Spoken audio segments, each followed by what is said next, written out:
Hi everyone! Nandito tayo sa GCI Events Place, which is also the home of I Am Plus Quezon City. And a-attend tayo ng grand opening nung ating GCI Events Place. And also this is a gathering of business owners. So yung mga entrepreneurs yung mga kasama natin dito.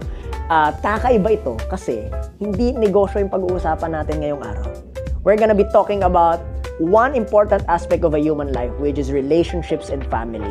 Alam nyo, kapag maganda yung lagi natin sa kagustuhan nating gumanda at lumawak ang negosyo, nakakalimutan natin yung oras at pagbigyan ng pansin, pagtuunan ng pansin ang pamilya at relationships. So today, we'll have that objective and agenda because it's not really just about money, success, and business after all. It's also about family and relationships. Samahan nyo ako.